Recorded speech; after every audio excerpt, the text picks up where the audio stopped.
Hello, I am Dr. Aizaz from MedicoVisual.com, and in this visual lecture we will conceptually understand and demystify the renal regulation of pH.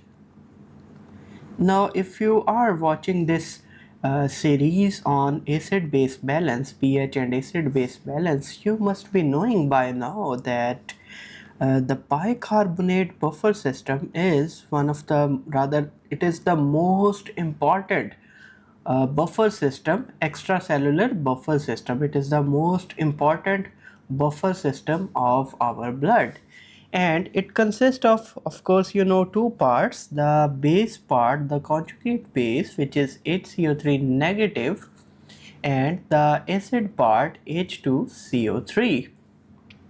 Now, interestingly, the acid load is typically much higher in our blood, in our bodies. The acid load is much higher. So, whenever acid comes and acid releases H positive, of course, this H positive, this proton will directly increase, not increase, actually it will directly decrease the pH, and it will decrease the pH drastically. So this part, this conjugate base part, the bicarbonate ion part, this will quickly react and neutralize, not properly neutralize, sort of temporarily capture this, and it will form what it will form. It will form H2CO3. So basically this form will be converted into this form like this. So this HCO3 bicarbonate ion, this is the acid fighting part of the most important buffer system of our blood. This is That is why it is also called alkali reserve, alkali reserve of the blood, or alkali reserve of the body. So it is very important chemical, it is very important ion. What actually happens that if I draw a single nephron, a very simple nephron, let's draw like this. Okay, let's draw just like this, very simple nephron. Now from the blood,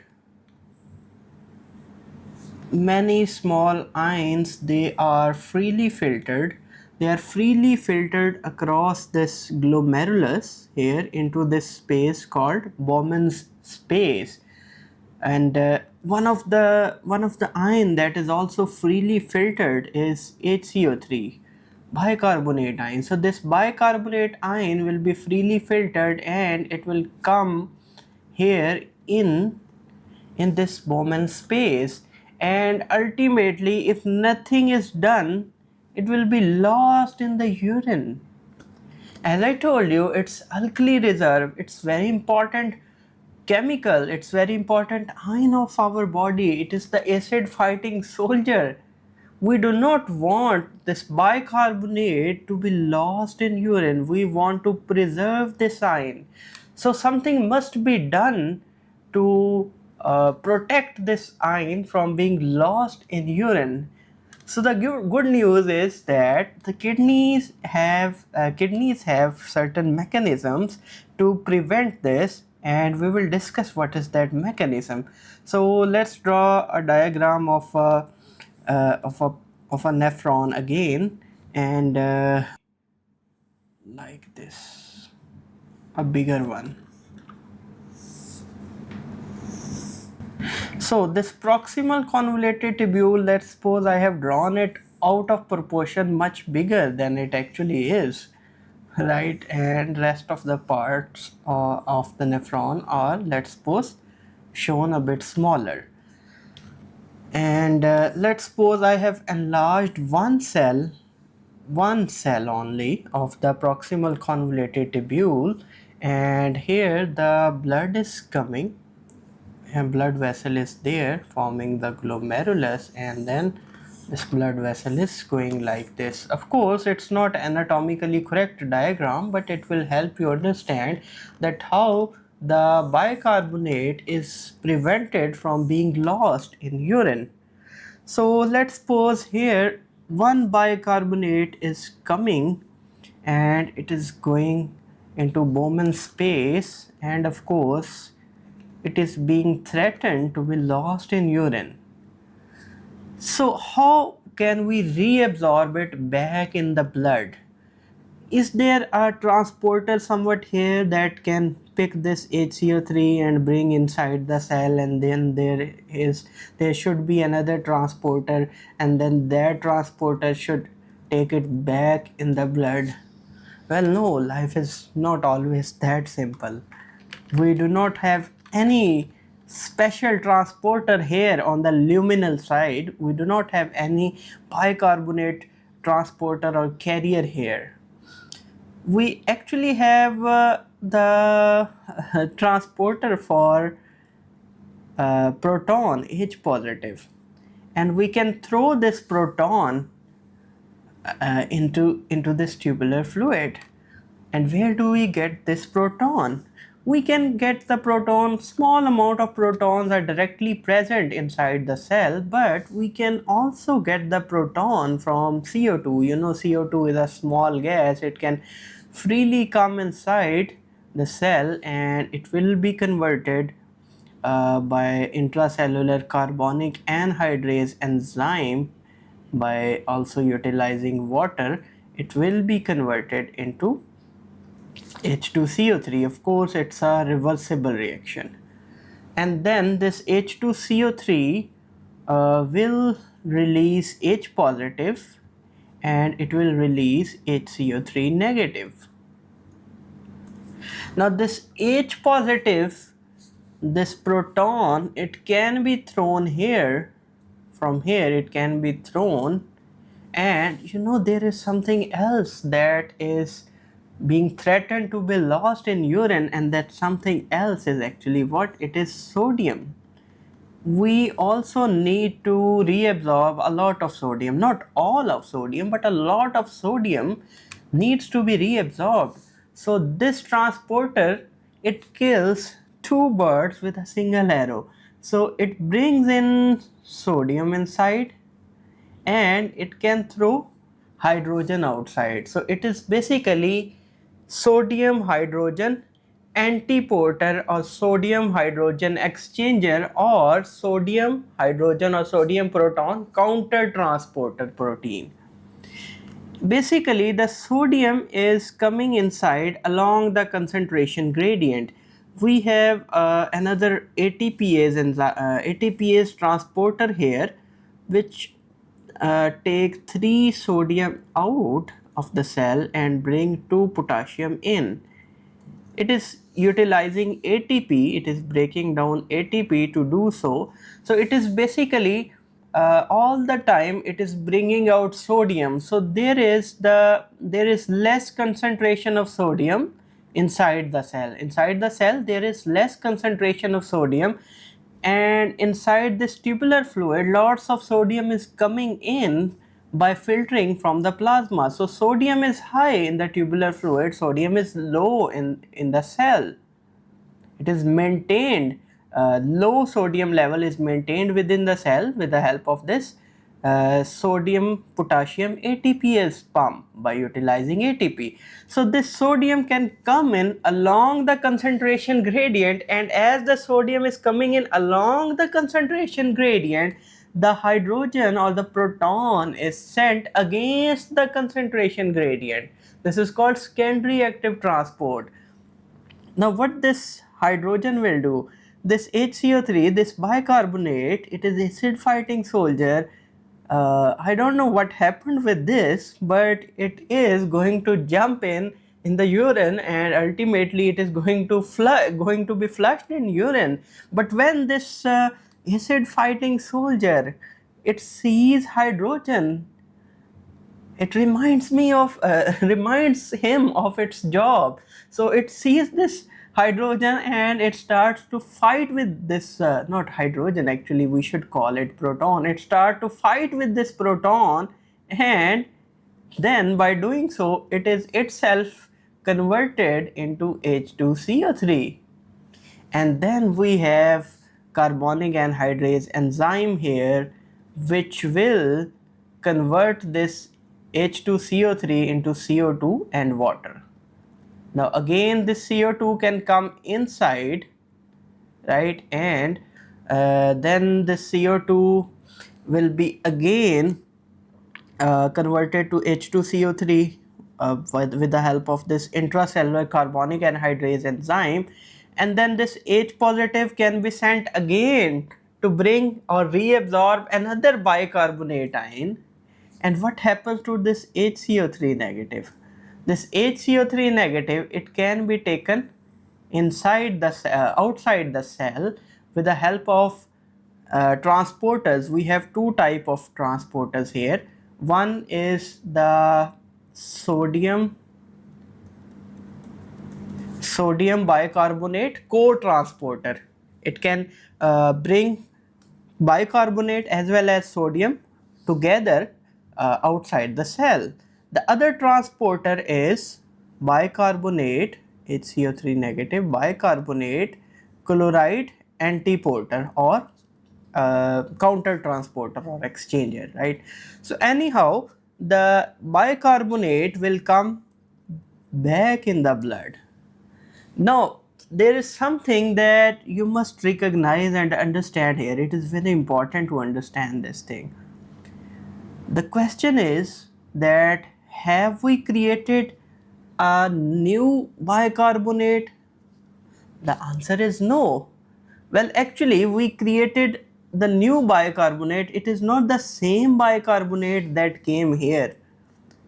It first got transformed into H2CO3, then CO2. So it is, it's a bit different molecule, but net result is that we got one HCO3 back in the cell, not in the cell, sorry, back in the blood. It was about to be get lost in urine, so we got it back. But net result is that we did not create a new HCO3, we did not create a new bicarbonate ion. Later on you will understand that kidney also creates new, it also synthesizes new bicarbonate ion that we will understand later, but this is no new net synthesis of bicarbonate that is going on. And the H positive, the proton that was sent here,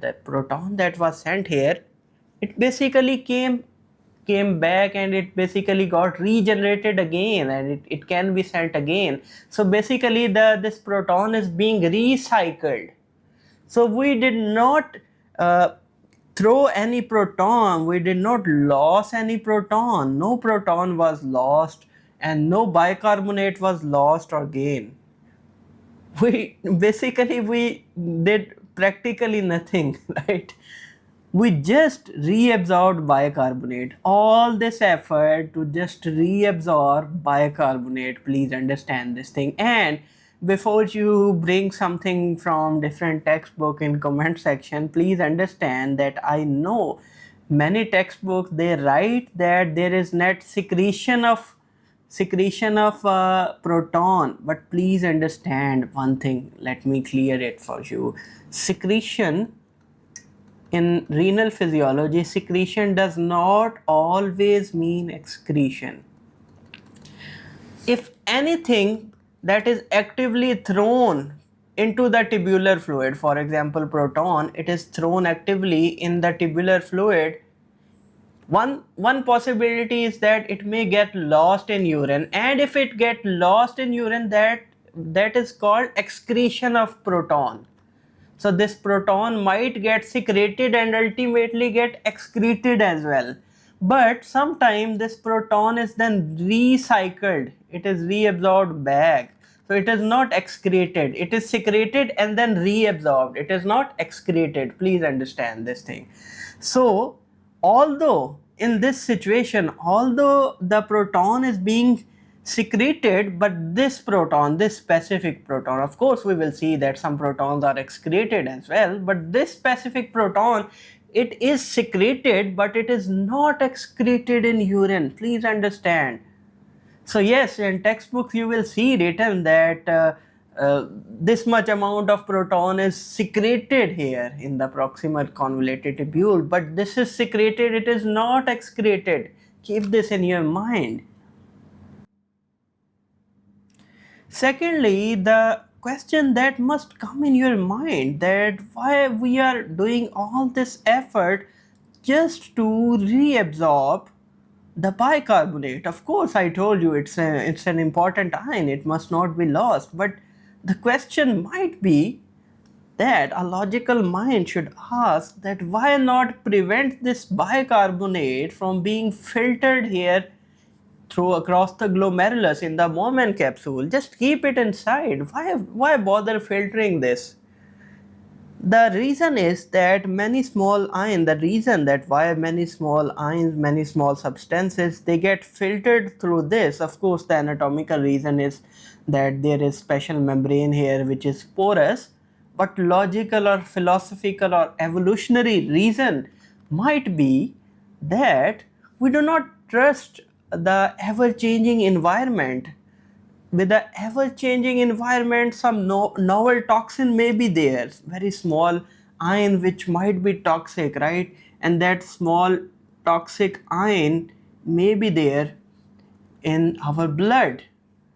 So this toxic ion, it is not trusted, and it is first thrown here in this space, and ultimately it is, of course, it will not be reabsorbed in many cases. Unfortunately, sometimes even some toxins get reabsorbed, but in many cases such novel toxins, they do not get reabsorbed and they will be lost in urine. So the kidney, for the kidney, it is not like innocent until proven otherwise. It is basically guilty until proven otherwise. In the ever changing environment, ever evolving environment, novel toxins may be there, so it does not trust everything. It just throw everything, not everything, many things, not everything, please remember, big particles, and they are not freely filtered. So it does not trust especially these small ions, so these are freely filtered. But then the important components, the amino acid, the glucose, the important ions, most of the sodium, most of the bicarbonate, and so on and so forth, many things that we know that we need, they are reabsorbed, right? So this prevents the kidney from creating a database of all the toxic substances. And if it does create a database, right, it cannot create, but if it does create a database in the ever changing environment, it cannot remember and it cannot recognize a novel toxin. So that is why it does not trust this. I hope you are clear about this. So that's how the bicarbonate is reabsorbed. Actually, you know how much bicarbonate is there in our blood? We have 24 milliequivalent per liter of bicarbonate on an average we have. And we release 180 liter, we release 180 liter of glomerular filtration rate is there per day. 180 liter of the fluid is filtered across the glomerulus of all the nephrons of our kidney. This is the average, right? So if we multiply 180 with this 24, so we will get about 4320 milliequivalent per liter per day. This much amount of bicarbonate is filtered per day. Then out of this, how much is excreted? It is very little. It is about zero. It is about zero. Sometimes up to 2 milliequivalent per liter. Only this much amount of bicarbonate is lost. About 99.9% of bicarbonate is reabsorbed. So this is the remarkable ability of our kidney to reabsorb bicarbonate. Isn't it amazing? But what happens if too much bicarbonate is there in our blood? Interestingly, if bicarbonate is about 40 milliequivalent per liter in our blood, then this saturates the reabsorption ability of our of the proximal convoluted tubule of the kidney. So bicarbonate, it begins to get lost in urine. So I said normally it is about 2 milliequivalent per liter, but if alkalosis like situation is there, metabolic alkalosis is there, bicarbonate is high, then this excretion it gets increased. It is more than 2 milliequivalent per liter. So that's how kidney compensate for excessive bicarbonate. And if bicarbonate is less, then of course it will reabsorb all the bicarbonate anyways, but it will also secrete and then excrete the proton. Now actually, as I've told you, most of the time we produce more proton, more acid than bicarbonate. Acid load is often higher. Now this is problematic. Okay, let's suppose that we reabsorbed all of the bicarbonate. Now we have no bicarbonate left in the urine, right? We have in the tubular fluid no bicarbonate is left, not in urine, in the tubular fluid no bicarbonate is left. Now how can we excrete this H positive, this extra proton? We have more proton that are present. How can we excrete it? Well, you may say that solution is simple. We can just use the same exchanger, the sodium hydrogen exchanger, which will bring sodium in and which will throw proton out into the tubular lumen, and then so much proton will come in and ultimately this proton will be lost in urine. Well, logically this sounds a very interesting idea that we can just get rid of this. And there is another transporter here in the late distal convoluted tubule. Because this transporter is dependent upon sodium, we have sodium independent transporter as well. And this transporter, it can directly use ATP. It can directly use ATP, and with the help of ATP it can actually pump the proton. It can directly pump the proton in the tubular fluid by utilizing ATP. This is H positive ATPase pump. Along with that, we also have a potassium dependent ATPase pump, and again it will utilize ATP and it will throw proton in the tubular fluid and bring potassium inside. So as I told you that it's a very simple procedure that we can throw proton in the tubular fluid, isn't it? Well, again, life is not always that simple. We again have problem. You know, this ATPase pump, it has to push proton against the concentration gradient, and there is limit to how much against the concentration gradient it can push. We can push this, not we, these ATPase pumps, both of these combined ATPase pump, they can push the against the concentration gradient till up till about 1000 times. Let's suppose if this tubular fluid proton is 1000 times greater than the fluid, the intracellular fluid here, up to this point it can push, but not beyond that, right? Number one. And of course it can safely and efficiently push up till certain pH, and that pH is about 4.5, and some authors like to write it 4.4. So somewhere around 4.4 or 4.5 is its lower limit. You know, initially it would be like somewhere around 7.4. This tubular fluid will be about 7.3 or 4. It can decrease as the protons are thrown here. The pH will decrease, and ultimately it can bear the decrease of pH up to 4.4. Now the problem is that we actually can easily produce 50 milliequivalent per liter of H positive per day.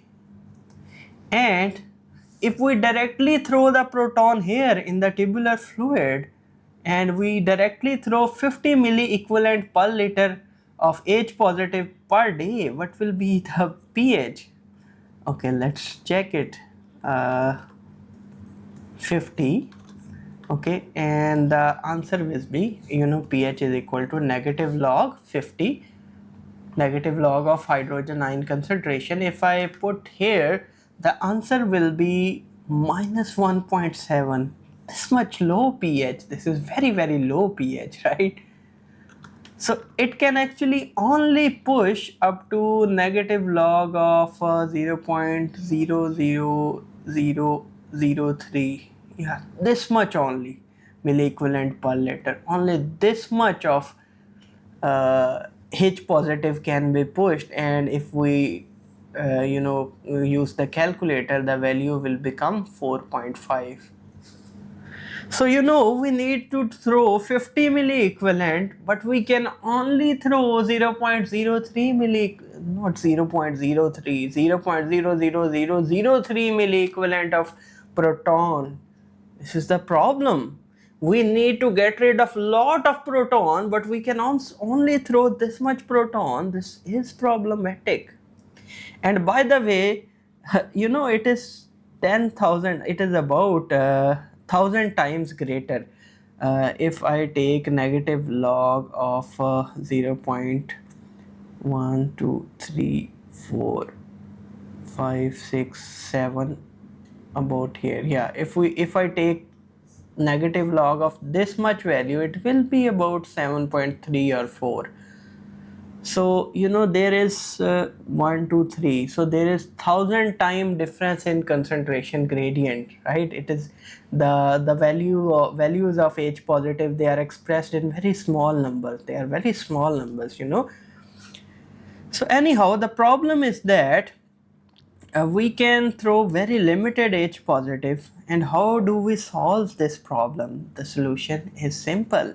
You might have some idea by now that if we bring a sponge here, and this sponge, it can grab H positive, this sponge can grab H positive, right? And this H positive will not be free in the proton in the tubular fluid in significant amount. It will grab this H positive, and these H positive will not be significantly free in this tubular fluid. And thus, by doing so, this chemical sponge, it will prevent a drastic fall in pH. It will prevent a drastic fall in pH. And what is this chemical sponge? Yes, these are basically pH buffers. But Dr. Aizaz, we already had this bicarbonate buffer. The problem is that if we use bicarbonate buffer here, then this bicarbonate buffer, this acid fighting soldier, it will not allow us to get rid of this proton. It will be converted into CO2 and it will jump inside the cell. It will come inside the cell. It will not allow us to get rid of this proton. So we need non-bicarbonate buffer here. So remember one thing, to excrete proton in urine, we need a non-bicarbonate buffer. And one of the most important non-bicarbonate buffer in our kidney is phosphate buffer. It consists of HPO4 negative and H2PO4. This is the base fighting soldier, and yeah, it is double negative. So it is the base fighting soldier, and this is the acid fighting soldier, and this is the base fighting soldier. So again, HPO4, it will quickly pick up the proton and it will be converted into H2PO4 like a sponge. It will capture and it will hold the proton, and it will prevent the drastic change or drastic fall in pH of the tubular fluid. and then by virtue of that the protons will be lost in urine. And interestingly, the pKa of this buffer is 6.8, so it means that it can buffer between 5.8 to 7.8. It's a very nice buffer. It can work pretty efficiently here. So if I, okay, let's discuss it here. Let's remove this and let's try to understand it here again. CO2 can come in, and then CO2 with the help of carbonic anhydrase will be converted into H2CO3, and then this H2CO3 will release H positive and it will release HCO3 negative. Now this HCO3 negative can be released back in blood. As I've told you, we have this transporter that will use chloride. Usually in the distal part we have the bicarbonate chloride counter transporter or exchanger. We do not usually have a sodium exchanger here, right?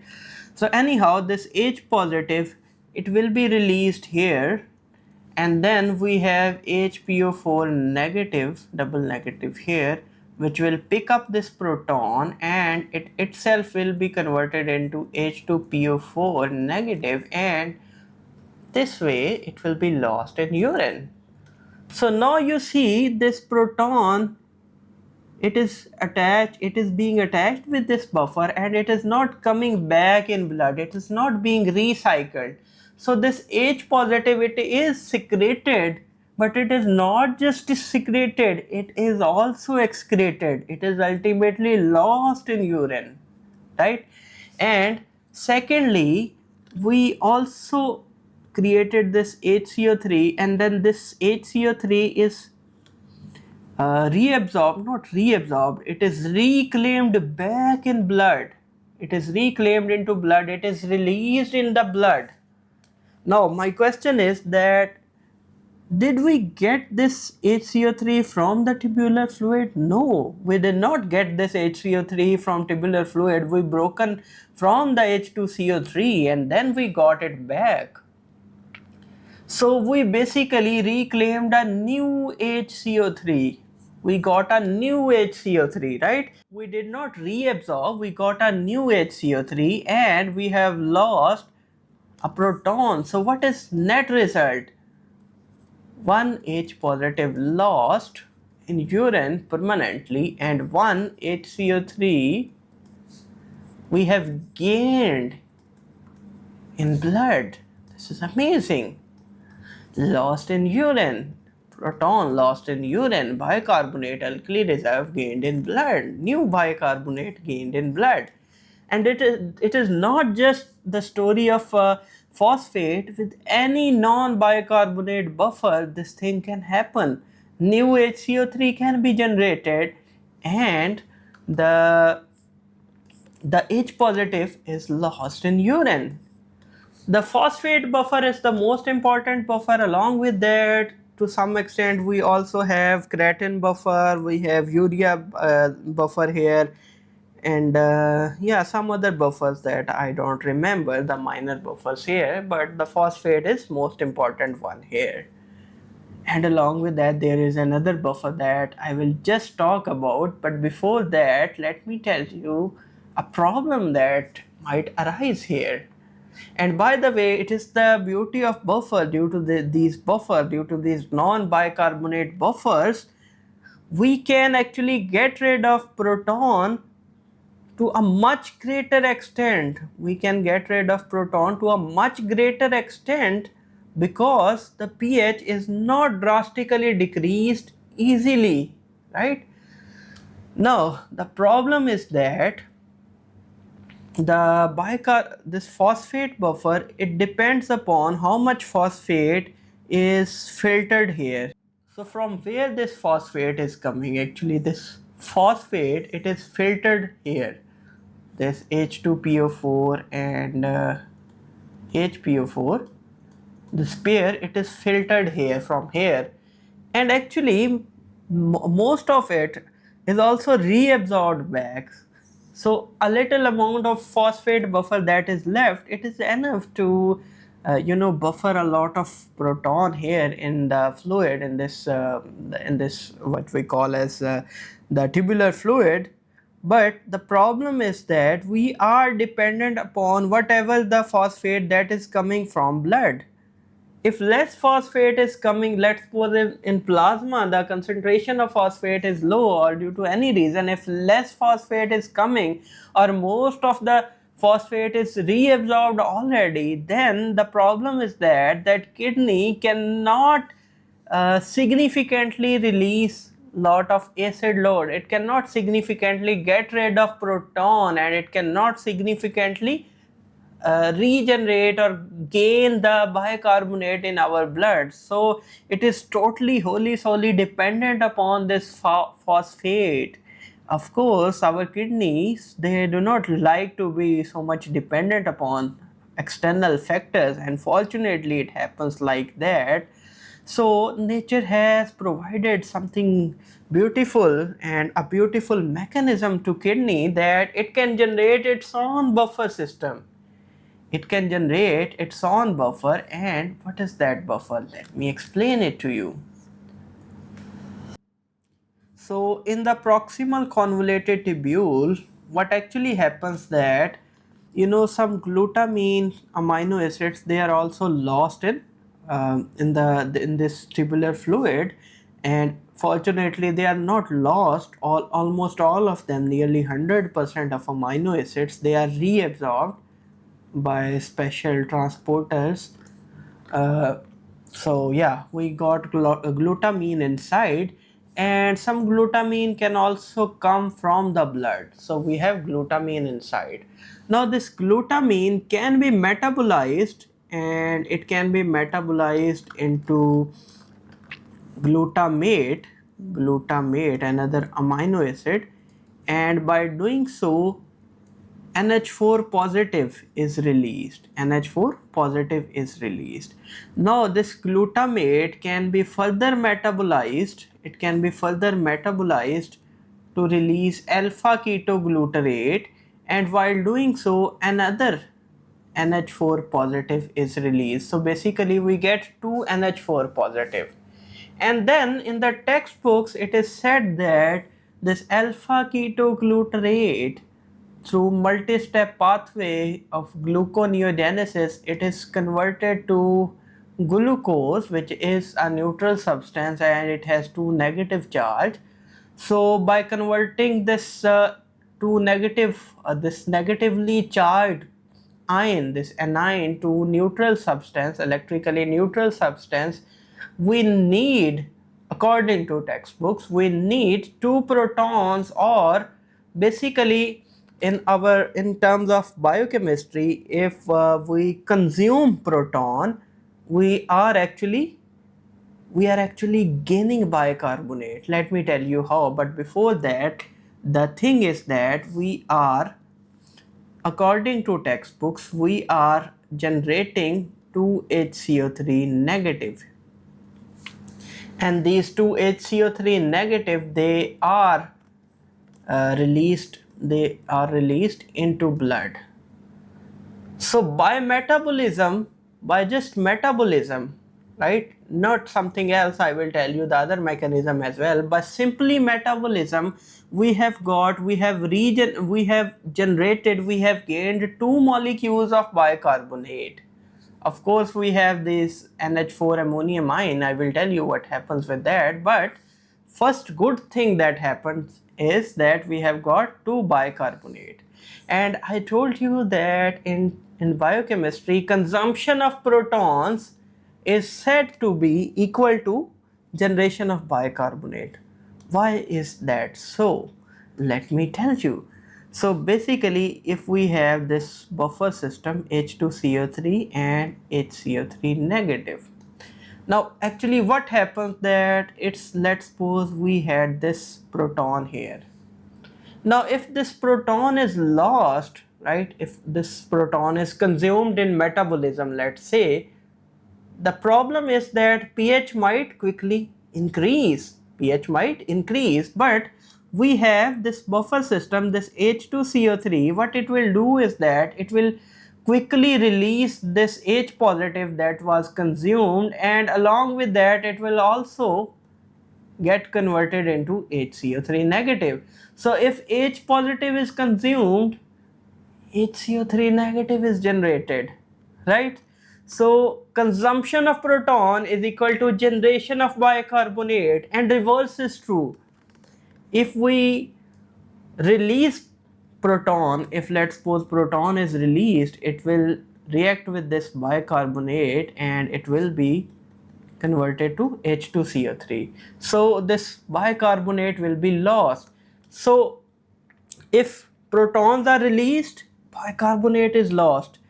If protons are consumed, bicarbonate is generated, bicarbonate is synthesized. So these things are interlinked. I hope you got the concept by now. Now I again and again sort of said this, that textbook says that alpha ketoglutarate through metabolism generate bicarbonate. Actually this thing is a bit controversial. Why it is controversial? Because in the same textbooks of biochemistry and even in some physiology textbooks, if you open the chapter of TCA cycle, this is the intermediate of TCA cycle or citric acid cycle, and if you open the chapters of gluconeogenesis, you will see that out of this pathway there is not even a single reaction that directly generates bicarbonate or that directly consumes H positive. So what the hell is going on here? The answer is we do not know precisely, and I will discuss this controversy in a separate video, maybe in the next lecture I will discuss this. But the thing is that it is a well known, and by the way, it is not that textbooks are lying and textbooks are wrong. Actually it has been experimentally proved that even isolated kidney, they do generate equal amount of, okay, if by the way, let me tell you here that this NH4 positive, it will be lost, it will be secreted here, right? It will be secreted in tubular fluid. It will be secreted in tubular fluid, and bicarbonate will go in the blood. So it has been experimentally observed time and again that if 2NH4 are lost in urine, to HCO3 they are gained in blood. So it has been experimentally proved. The problem is that exact mechanism is not known. We do not know how exactly from alpha ketoglutarate metabolism ultimately we get bicarbonate, or maybe there is some other mechanism here that we do not know. But the thing is that what we actually know is that bicarbonate is actually produced here and it is actually released in plasma. Even if the kidneys are isolated and they are working, they will still generate bicarbonate here, right? So one good thing, we got two molecules of bicarbonate. What about this NH4 positive, this ammoniamine? What happens to it? Let me explain this thing to you. So first, how they are secreted here. Actually, you know, as I've told you, there is sodium hydrogen exchanger. Sodium can come in and actually proton should be sent out, but due to the mechanism of molecular or ionic mimicry or atomic mimicry, this NH4 positive, it somehow for this exchanger, it somehow resembles H positive. So instead of H positive, this exchanger can actually also throw the NH4 positive out and bring the sodium in.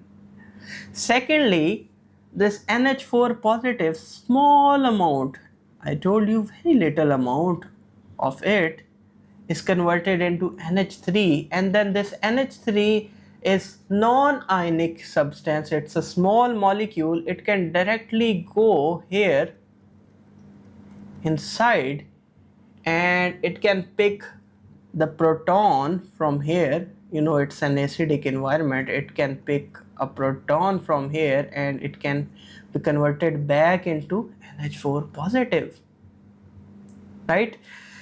Now I told you that this NH3 is very little that is produced. Why it is so? Actually, let me tell you. The pKa of ammonia is 9.2. It is about 9.2. Now, if we write the Henderson-Hazel-Bulk equation, which is pH is equal to pKa plus log conjugate base over acid. Actually, it is in this situation, this is base, NH3 is base, and NH4 is conjugate acid. So we can write it like this. And if I put the values here, this base is NH3 and the acid is NH4 positive. Now actually I can write pH minus pKa is equal to log NH3 over NH4 positive. Now pKa is about 7.3 and not pKa, pH is about 7.3 and pKa, as I've told you, it is 9.2. Now actually we can take anti-log here. To remove this log we can take anti-log, and if I take anti-log it is basically 10 raised to power this value, right, is equal to, now we can get the ratio, this ratio, right? And if I use calculator to get this value is about 0.0125, or actually let me round it off for you, 0.015.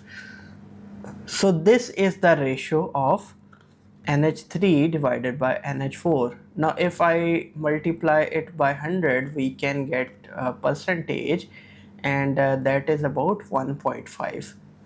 So it means that only about 1.5% is NH3 and 98.5% is NH4 positive. So most of it is NH4, most of it is in the form of NH4, very little is in the form of NH3.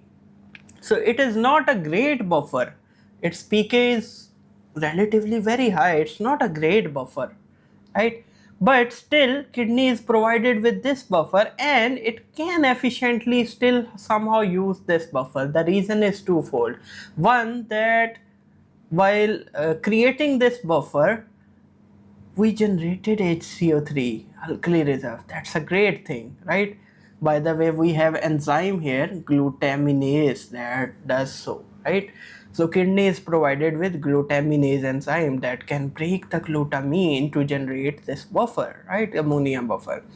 So one thing is that it generates bicarbonate. Second, even very little amount of NH3 that comes in somehow along the concentration gradient, it diffuses in, it is quickly converted into NH4 positive because we have so much proton here. It is acidic. Typically it is acidic, right? So much proton is here, so it is quickly converted into NH3. So it means that NH3 will always be there, although this amount will be low, but here NH3 will not be there. It will be quickly converted into NH4 positive, and now it is trapped here. It cannot go back, right? It cannot go back in the cell. NH3 can go back, but NH4 positive cannot go back. So it means that by converting it into NH4 positive, it is trapped. This ammonia is trapped in its ionic form and it cannot go back. It is called ammonia trapping. By doing so, it is also maintaining the concentration gradient of NH3. And while doing so, basically by maintaining the concentration gradient, it will push more and more NH3 to come here. And while doing so, there is something called Le Chatelier principle, that is a bit advanced topic of chemistry. It will force the NH4 positive, more and more NH4 positive, to get converted into this non-ionic form. So more and more NH3 positive, not NH3 positive, NH3, more and more NH3 can come here, and it can bind with proton here, right? More and more NH3 can come here and it can bind with proton, and it can still somehow act as a decent buffer.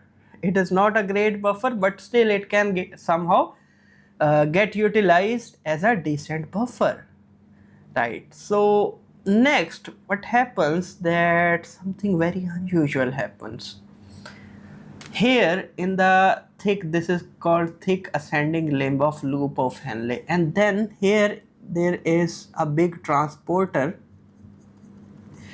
Normally what this transporter does is that it is a co-transporter. It brings sodium inside, it also brings potassium inside, and it also brings two molecules of chloride inside, right? But through this transporter, again due to the ionic mimicry, the NH4 positive can also come in.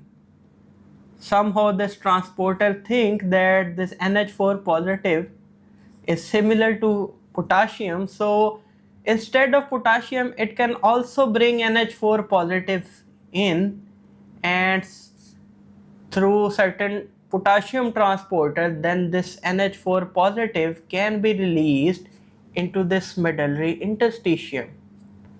So NH4 can be released here in the medullary interstitium. Now what is the point of releasing NH4 positive here? Don't worry about it much. By the way, all this is medullary interstitium. Let me tell you why we should not worry about it. Actually, okay, let's draw so much of this here. Now here in the late distal convoluted tubule and collecting tubules and collecting ducts, this NH4 positive can be taken inside, right, through certain potassium channel. It can be taken inside, and then it can be thrown back in urine, right? Number one, this could be the fate. Number two, of course, some of this NH4 positive can release proton. Okay, let's write it here. It can release proton, and it can also release it can be converted into proton and NH3.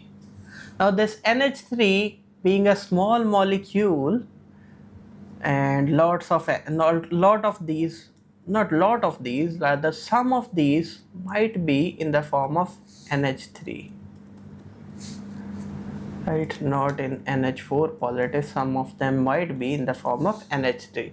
Now this NH3, it can cross the membrane easily, and then this NH3 can go here in the tubular fluid. Then again here it can pick the proton from, let's say, carbonic anhydrase H2CO3, CO2 converted to H2CO3, and then H positive will be released, and then this H positive will bind with this to form NH4 positive, and HCO3 will be brought back in blood, right? The similar mechanism, nothing new, so just I skipped it a bit forward. But the question, the real question is that why the fuck we are reabsorbing this NH3 or NH4, the ammonia in general, both of them together they are called ammonium. So why we are reabsorbing this ammonia only to release it back again in urine? This is the big question. Well, the answer is twofold. One is very simple, that we need lots of ions here. Actually, this is the medullary part of nephron. So this medullary part of nephron, it should be heavily concentrated. So we need lots of ions here. We need sodium, we need potassium, we need chloride, we need whatnot, different ions. We need urea here. We need lots of ion to keep it hyperosmolar. This part we need to keep it hyperosmolar. This topic of concentration of urine, and in that you will understand, if you read that, there is countercurrent multiplier mechanism. I won't tell you what is that in this lecture, but please remember one thing, that to concentrate the urine properly we need lots of ions here. So out of these ions, this thick ascending limb just also bring the ammonium ion here. Along with other ion, it also bring the ammonium ion in order to concentrate this medullary interstitium. This is one reason to maintain this countercurrent multiplier mechanism, the technical name for that. One reason is this. The second reason is a bit hypothetical, and you will not see it written in any of the textbook, and it is my own hypothesis. Take it a bit with grain of salt. It may be wrong, but this is my idea, so listen it very carefully. Okay, so the thing is that by bringing the NH3 here, you know, it is sort of creating a relatively high concentration gradient of NH3. It is creating a relatively high concentration gradient of NH3 here outside the cell. Why it is doing so? Come to this diagram. I think it is too much jumbled up, so let's remove it. Let's remove most of it. All right.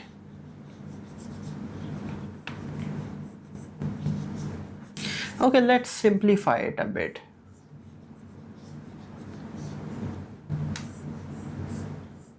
So from glutamine we got 2NH3, 2HCO3 negative and 2NH4 positive. And from NH4 positive, if a proton is released, we get NH3, and don't worry about proton, it will be secreted in the urine anyways. Now this NH3, it can also come here, it can be freely filtered, or it can go there in the tubular fluid.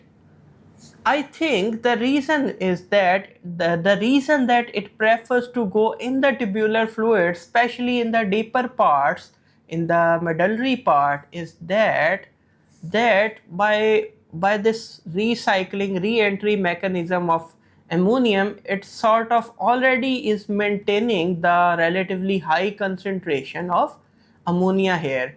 So ammonia is already high, so it loves to go from high concentration to low concentration. So from here, rather than coming to already high concentration area, it would prefer to go in the tubular fluid which has low concentration, and this low concentration is also maintained by ammonia trapping.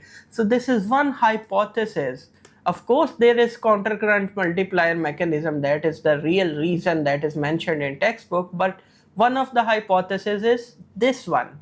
Now, the problem with this hypothesis and generally relating this re-entry phenomena with the acid-base balance is that interestingly, and I think so this is true actually, that this re-entry phenomena, it is not important for the acid-base balance. Why? What is the proof of this? Actually, we have a drug called furosemide, and this is a diuretic drug, furosemide.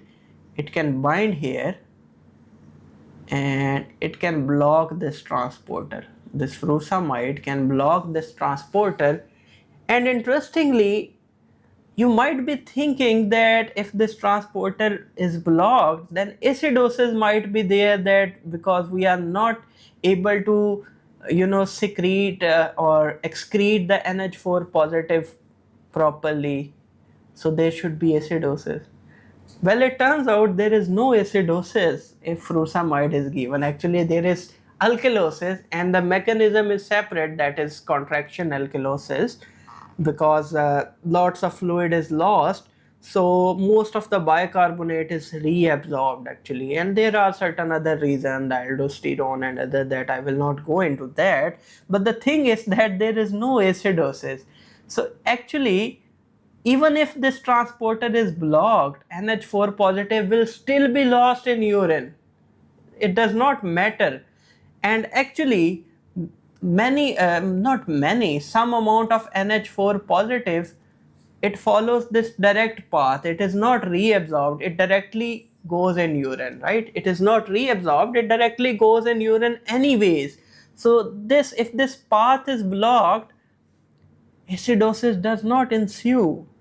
So it means that this mechanism is not important for acid excretion. Keep this in mind. This is not important for acid excretion. Why it is important? It is important for, and it is rather not very important. We have other mechanisms as well. So there might be some importance of this mechanism in the maintaining the counter current multiplier, right? So that was about it. And before I conclude this part of the lecture, let me tell you another interesting thing, that this is also non-bicarbonate buffer, right? It is also non-bicarbonate buffer. Ammonia is non-bicarbonate buffer. So there is another benefit of this. One benefit, that it directly generates bicarbonate by metabolism, right? The other is that, just like the phosphate we had discussed, that CO2 comes in and CO2 is converted to H2CO3, and then this H2CO3, it releases HCO3 negative and H positive. Now this H positive can bind with NH3 part and it can form NH4 positive. Now this H positive, as it is released and it is lost in urine, this HCO3 negative, it can be released back in blood. So basically, HCO3 is gained with the help of this ammonia buffer by two mechanisms. One, by direct metabolism of alpha ketoglutarate. The second mechanism is through this indirect way, through the carbonic anhydrase, the HCO3 is regained in blood with the help of this buffer system, the ammonia buffer system. Now finally, there is a concept in acid-base physiology and biochemistry as well, that how can we quantify the net acid excretion in urine in 24 hours, net acid excretion in urine per day. How can we quantify it?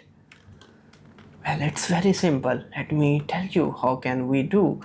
Let's take a beaker here, and now in this beaker, let's suppose we have taken a 24 hours urine sample. Now we have a special arrangement, that we have a pipette like this, and here we can control the flow. We can control its flow. Now it is filled with a strong base, and this base is, let's say, NaOH. NaOH. And we have pH meter here.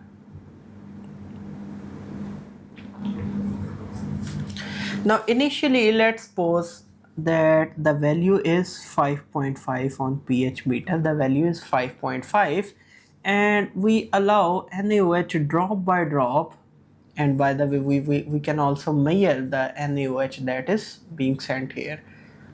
You might have done this experiment in your high school practicals, chemistry practicals, but anyhow, this NaOH will drop by drop come in, the Na and OH will dissociate, and OH is the part that we are concerned with. What this OH will do is that, OH negative, what it will do is that, let's suppose from H2PO4, with H2PO4, proton is bound. So this OH negative, what it will do is that it will cause release of proton from H2PO4, and it will actually bind with that proton to form water, and again HPO4 negative will be, 2 negative will be formed. So basically it will sort of squeeze this buffer, and it will take the proton from this, right? So basically what will happen, that this is a strong base, so pH will begin to increase. So as drop by drop NaOH will be added, NaOH will fetch the proton from this buffer and neutralize that proton in water, right, to water, right? So what will happen, that as more and more drops of NaOH are going in, the pH will increase to 5.6, 5.7 and so on, and ultimately we will wait until it reaches up to 7.4, the plasma pH, right? So then we measure the difference, of course, then NaOH will, the level of NaOH will decrease. So let's suppose this turns out to be about let's say 20 milliequivalent, value turns out to be 20 milliequivalent of NaOH. What this value indicate? This value indicates that the amount of OH that was used to neutralize, to fetch the proton and neutralize that proton, and this amount is actually equal to proton. This process is, by the way, called titration, and titration, by measuring the OH negative that was used to neutralize this acid, we can actually indirectly calculate the amount of OH here. So we can say that the amount of OH, if its value is 20, the amount of OH is equal to this titratable acid. This is, by the way, called titratable acid. So net acid excretion is urine is equal to titratable acid. Titratable acid. That's it. Well, no, again, life is not that simple. It is not that set. It is wrong if I just write the equation like this. Let me tell you why. Okay, let me show you something.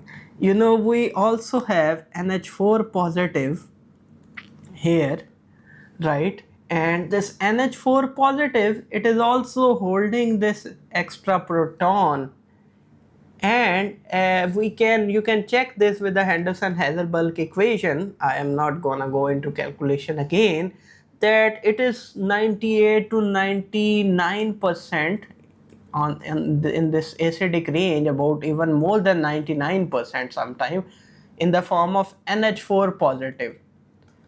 So unless you bring it near 8 or 9 pH, you are only bringing it up to 7.4. Unless you titrate it up to 8 or 9 or even greater, then it will release the proton. Otherwise it will not release the proton in significant amount. Yes, a little proton will be released, but that is not significant. We can ignore that. So it will not release proton significantly if we titrate it from let's say 5.5 or 4.5 up to 7.4, it will not release proton in any significant amount, but still it is holding the proton. And how much proton it is holding? It is very easy. The NH4 positive, each molecule of NH4 positive is holding 1 proton, so equimolar amount is there.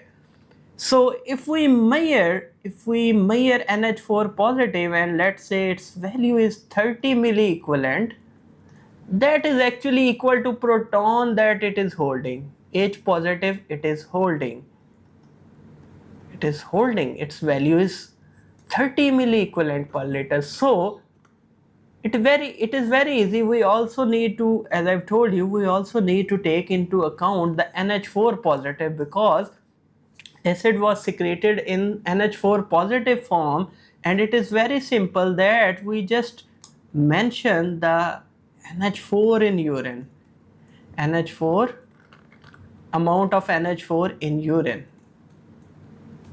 It is very simple. Now, is that it? Is this all? Well, no, there is one other problem. As I've told you before, if CO3 bicarbonate is lost in urine, if bicarbonate is lost in urine, it means that we have gained a proton.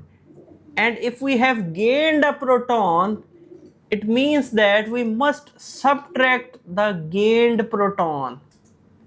We must subtract the gained proton. Here we are calculating the net acid excreted, and if acid is not excreted, acid is reabsorbed, acid is released in the blood, it means acid is gained in the blood. We need to subtract that acid, and that acid is HCO3 negative. So we need to subtract bicarbonate that is lost in urine, and this is the final equation: titratable acid plus NH4 in urine minus HCO3. This was all. One more thing that you might argue, that why not just measure the H2PO4 level here along with NH4 positive? Why we are doing titration? Well, actually we can do that, and I have heard somewhere that some labs do this as well. I'm not sure, to be honest. But anyhow, we can do that, but there are two problems with this approach. One, titratable acid is not always H2PO4, although this one is major one, but we have other one as well, the creatinine, the urea, and some other that we haven't discussed in this lecture, but they are there. So number one problem, if we do this calculation, we will not take into account those other buffers. The second problem is that if we use the Henderson-Hazel bulk equation, we will know that in plasma, and by virtue of that, initially in this fluid, the H2PO4, this ratio is 20%. It means that 20% is H2PO4, which is already there coming from blood. It is already there, and 80% is, about 80% is in the form of HPO4 negative initially, double negative, and then it can be converted back into this form. So this calculation will become a bit complicated. We can do it. I did it on my own for practice, but I will not show you here. It will become a long lecture. We can do that calculation. We have to subtract this amount, and it will be complicated. The simplest way is that we just to calculate net acid excretion, we take 24-hour sample, we titrate it, then we have to add the value of ammonia, and then we have to subtract HCO3 if there is present any of it. Many of times it will be simply 0. So that was all. So I think that was all for today. Have I missed anything? I think no. So that was all for today. Thank you so much for watching this video. I hope you understood something, and if you learned something, please like this video. Thank you so much.